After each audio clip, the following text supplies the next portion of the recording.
Hello, you're welcome to the English language teaching classes. In these videos, we're going to go through the syllabus, the JAMB syllabus for English language. So let's get started. The first topic that we're going to talk about in this subject is descriptive essay. So essay writing is going to be the first thing we're talking about. We're going to talk about the 4 types of essays, how to identify and how to write them. And we are starting with descriptive essays. So a descriptive essay is a type of writing that aims to provide a vivid and detailed depiction of a person, place, object, event, or experience. Just like the name suggests, a descriptive essay is an essay that describes a person, that describes a place, an object, an event, an experience. Any type of essay you write that is used to describe an occurrence, to describe a person, is considered a descriptive essay. Over time, you're going to realize the differences between the types of essays, because it might come to you that practically every type of writing has some form of description or the other. But descriptive essays are particularly for describing events, people, places, experiences, or objects. And generally, an essay is any form of writing that is put down for people to read and understand. Usually an essay has questions after, so that the readers would answer these questions to show that they really did understand what they were out to learn. So we're going to look at highlighting factors of a descriptive essay, and we're going to look at the things that make a descriptive essay stand out, that make it a descriptive essay basically. So first, you have sensory details. A descriptive essay is an essay that has to have a lot of sensory explanations. What are sensory details? Sensory details basically are the details that you experience with your 5 senses. That's the senses of sight, sound, smell, taste, and touch. So when you're writing a descriptive essay, you have to be heavy on the sensory details. Now, you realize that when you're describing something, you have to find points of intersection. When I say points of intersection, I mean points of commonality, things that can help your readers identify with what you're describing, things that can help, common grounds where these feelings are generalized to a certain extent, to help your reader put a finger on exactly what you're talking about. So for sensory details, we have 5 senses, like I already stated, which are sight, sound, smell, taste, and touch. When we look at the sense of sight, you have to, in a descriptive essay, you have to be able to describe what you see in detailed imagery. You have to go down and dirty. You have to be able to pick as much detail as you can from what you're describing to help your reader gain a better knowledge of what that thing is. For example, instead of saying the garden was beautiful, you might say the garden overflowed with vibrant roses of every shade, their petals glistening with morning dew. When you talk about the concept of beauty and you say the garden was beautiful, yes, it impresses in the reader's mind that the garden was beautiful, but because this particular concept could be anything to anyone, saying the garden was beautiful automatically sounds too vague. But you see the alternative we used here, which says the garden overflowed with vibrant roses of every shade, their petals glistening with morning dew. Now, this already has painted a picture in the person's mind. The person has seen rose petals. Rose petals are often red. You hear rose petals of every shade, which means there is white, there is pink, there is red, there is yellow if they have it. And this has created a satisfactory imagery of a garden in your reader's mind. So when you are describing your sight senses, you have to try and equate it to something that the reader would easily identify with. So also when you're talking about sound, you have to incorporate sound to enhance the experience. For example, the gentle rustle of leaves and the distant chirping of birds created a peaceful ambience. Now we are still talking about the sense of sound, you could easily say it was peaceful. But talking about the gentle rustle of leaves, practically when you talk about the gentle rustle of leaves, already your reader should be hearing those calm rustles, those gentle rustles as you describe them. And it makes it easier for the person to identify with the situation, with the environment that you are describing. Then we have the sense of smell. You have to describe scents to evoke memories or feelings. Like I said, common ground. It's important to find a common ground, especially with your descriptions. Find something that the reader can easily identify with. So an instance we have here is the aroma of freshly baked bread wafted through the air, inviting everyone to the kitchen. Now, you could easily say they baked bread and everyone wanted a piece, so everyone came to the kitchen. But when you talk about the aroma of freshly baked bread, already the reader is put in a situation where if they have perceived freshly baked bread before, their their brains will practically recreate that memory to give them a clearer view, to give them a clearer understanding of what you're talking about. For the sense of taste, you have to include flavors if relevant. I think it is relevant that you include flavors when you're talking about the sense of taste. An example here is the tangy sweetness of the lemonade was a perfect refreshment on a hot day. Now, for those of you that don't know what the word tangy might mean, I'd say go get your dictionaries. We are going to be using a lot of your dictionary in this particular subject. So you have to make sure you have one close by anytime you are watching these videos. Something that is tangy slaps, basically. It has a sharp taste, and that can easily be said of lemonade. But lemonade also has this sweetness that softens the tangy taste that it brings with it. So when you describe tastes like this, it's easy for the reader to identify.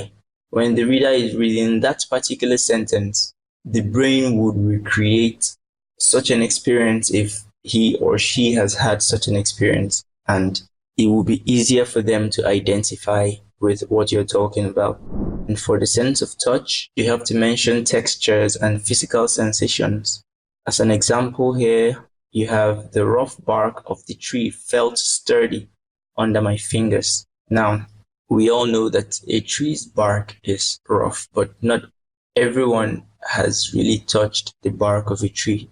But we know what it means for something to be sturdy. So when you read the rough bark of the tree felt sturdy under my fingers, you would understand that it's not just that the tree bark is rough, it's also strong and hard. That would help you understand, help the reader understand better what you're trying to describe. Another highlight of a descriptive essay here would be the use of figurative language. To properly write a descriptive essay, to go really down in describing, when you're writing a descriptive essay, you have to make use of a lot of similes and metaphors. You have to compare one thing to another to add depth to your descriptions. Now, these comparisons would often happen because that particular experience you're describing might not have been had by all your readers, but if you can compare it to something that is more common, something that is a shared experience, like I said, a common ground, if you can compare and find a common ground for your comparison, then it is easier for your reader to identify with what you're saying. So an example is the lake was as smooth as glass.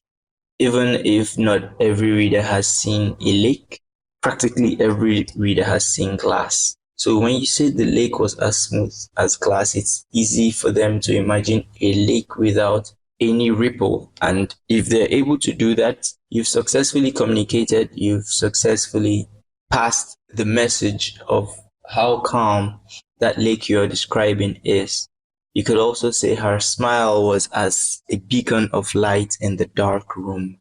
If you want to talk about a smile that illuminates a place, it's more practical to give the example of a beacon of light. You know, like sometimes when the Bible says that a lamp on a hill cannot be hidden. Usually, it's if there is darkness everywhere, you put that beacon of light in the center, you put that beacon of light up top, then it really is seen by anybody. That's practically how her smile was, because it illuminated the whole place, illuminated everyone. Another figurative language you should be found using often in descriptive essays is personification. You have to learn to give human qualities to inanimate objects to create a stronger connection, to explain more, to describe more, to create a more in-depth description. You could say the wind whispered through the trees. Now we know whispering is a human thing. Practically, there might be animals that whisper, but whispering is a human thing, and the wind cannot whisper, but there are times you hear the wind whisper. So when you give such examples, when you give such personification examples, it is easier for your reader to connect. Then you should also try to use vivid vocabulary. Use precise and varied language to avoid repetition and to keep the reader engaged. So instead of using the word big, you might use enormous, you might use gigantic, gigantic, or massive. You should be able to use synonyms to create that captivating description that you're looking to create for your readers. So using synonyms and choosing better words, choosing more descriptive words than just using the regular ones will make your descriptive essay even more alluring for the reader. So you also should try and engage the reader's emotions. Use descriptive details to evoke emotion and make the reader feel as if they are experiencing the scene themselves. So, for example, if you're describing a childhood home, you should try to describe it in such a way that the reader feels nostalgia or warmth. Even though we all grew up in different places, there are constants in childhood homes. So when you're describing a childhood home, you try to describe it in a way that the reader feels the connect, because it would look like their own home that they are coming from. So you should engage the reader's emotions. When you engage the reader's emotions, you've totally captivated the reader, because not just are you appealing to the reader's logical senses of reading, you're also evoking emotion, which is connecting the entire personality of the reader with what you're writing. Some of the points of views, some of the POVs we can write descriptive essays in. Descriptive essays can be written in the first person to make the description more personal and subjective, or in the third person to create a more detached and objective perspective. So you can either write from the I perspective, I saw, I went, I did, or you write from a third person perspective where you're able to invade the personalities, the people in your writing, and able to talk about the emotions that they have, the emotions that they are portraying. That way you get very good descriptions. So you have to maintain focus and clarity, maintain a clear focus on the subject being described. Avoid irrelevant details. Even though you have to be very detailed in your description, you have to endeavor to avoid irrelevant details or using cumbersome words or words that are too ambiguous or don't exactly do justice to the description just because you want to use a lot of words. You have to try and maintain focus and clarity when you're writing. Finally, you have to show and not tell. So instead of simply telling the reader about something, show it through detailed description. That is what all this has been trying to point out to us. So for instance, instead of saying she was nervous, you might describe her actions and expressions. You might say her hands trembled and she bit her lip as she glanced anxiously around the room. Now, for someone that has been nervous, I'm sure they've either experienced the trembling hands or the sweating palms or the urge to bite their lip. So when you show and not tell, it's easier for the reader to say, this person is nervous, because they recognize the shared experiences of nervousness that even they have experienced over time. The organized structure of a descriptive essay goes: introduction, body paragraphs, and conclusion. In the introduction, you have to set the scene and provide an overview of what will be described. So this could include a thesis statement that outlines the main impression or feeling you want to convey. But when you're starting a descriptive essay, you have to start off in such a way that you provide an umbrella statement for the rest of the stuff you're going to talk about. You want to talk about an experience you had that wasn't so pleasant. In your introduction, readers should be expecting to find out that it was an unpleasant experience. Your introduction could contain things like the time you had an experience that changed your view for the worse. Now, when you start off like that, even though your reader does not know what the experience is yet, they are looking forward to it and you have created that background for it. Next, you go for the body paragraphs. So each paragraph should focus on a specific aspect of the description.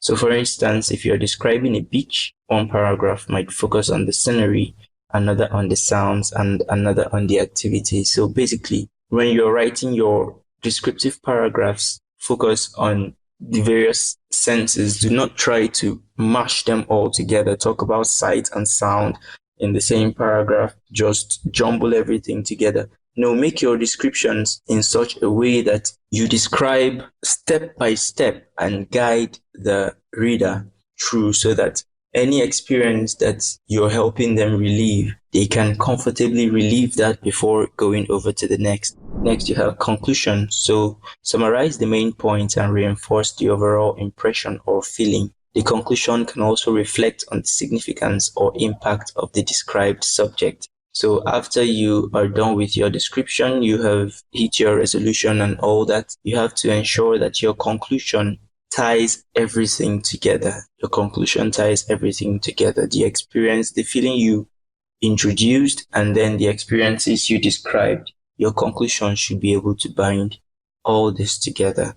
I believe that when you combine these elements, a descriptive essay can effectively immerse the reader in the scene or experience being described. This makes for a vivid and memorable read.